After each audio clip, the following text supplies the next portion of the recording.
ఈరోజు దేవుని వాగ్దానం. హెబ్రీలకు రాసిన పత్రిక 11వ అధ్యాయం 1వ వచనం. విశ్వాసం అనున్నది నిరీక్షింపబడు వాటి యొక్క నిజ స్వరూపం, అదృశ్యమైనవి ఉన్నవనుటకు రుజువునై ఉన్నవి. నా ప్రియ సహోదరి సహోదరులారా, విశ్వాసం అనే డాలు మీరు చేత పట్టుకొని విశ్వాస సహితమైన మాటలు మాట్లాడుతూ మీ జీవితంలో దేవుడు చేస్తున్న అద్భుతాలను బట్టి, చేయబోయే అద్భుతాలను బట్టి విశ్వాసపు ఒప్పుకోలు మీరు చేయాలి. మీ నోట నుండి విశ్వాసపు మాటలు మాత్రమే రావాలి అని దేవుడు సెలవిస్తూ ఉన్నాడు.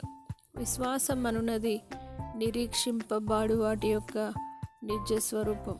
నిరీక్షింపబడు వాటి యొక్క నిజ స్వరూపం.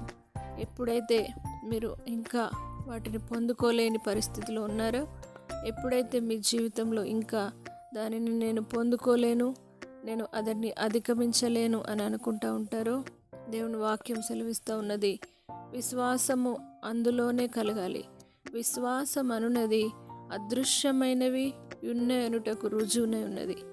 దేవుని వాగ్దానాన్ని బట్టి, ఆయన వాక్యమును బట్టి విశ్వాసం అనే డాలును పట్టుకొని సాతాను ఎదిరించేవారిగా, దురాత్మలను ఎదిరించేవారిగా, ఈ లోకంలో ఉన్న ప్రతి పోరాటాన్ని ఎదిరించేవారిగా ఉండి దేవుని కొరకు ముందుకు సాగుటకు మనల్ని మనం పరిశీలించుకోవాలి.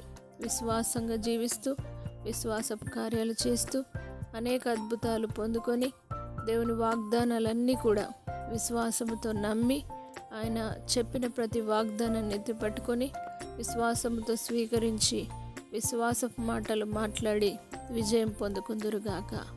ప్రార్థన. పరిశుద్ధుడా, నమ్మదగిన దేవా, విశ్వాసమనున్నది నిరీక్షింపబడి వాటి యొక్క నిజ స్వరూపం, అదృశ్యమైనవి ఉన్నాయనుటకు రుజువునై ఉన్నదని వాకు సెలవిచ్చిన విధంగా విశ్వాసం అనే డాలు ప్రతి ఒక్కరు పట్టుకొని, దేవా, అదృశ్యమైన వాటిని దృశ్యపరిచే విశ్వాసమును కలిగి, విశ్వాసం నందు నిరీక్షణ కలిగి నీ కొరకు జీవించుటకు ప్రతి ఒక్కరికి సహాయం చేయండి. ఎంతమంది అయితే వారు దేని విషయంలో తండ్రి ఆశిస్తూ ఉన్నారో వాటిని మీరు వారికి అనుగ్రహించి వాటిని దృశ్యపరచు, నిరీక్షించు వాటి యందు వారికి నిజ స్వరూపమును చూపించి విశ్వాసం అనే డాలు వారు పట్టుకొని విశ్వాసముతో ప్రతి సమస్యను అధిగమించుటకు నీ శక్తిని వారికి అనుగ్రహించండి, నీ బలమును వారికి అనుగ్రహించండి. అంధకార దురాత్మ మాంత్రిక శక్తులను బంధించండి. దేవ, విశ్వాసము ద్వారా సాతాను జయించే శక్తి దయచేయి. విశ్వాసము ద్వారా అద్భుతాలు పొందుకునే శక్తిని దయచేయి. విశ్వాసము ద్వారా అధికమైన సంతోషాన్ని వారికి దయచేయి.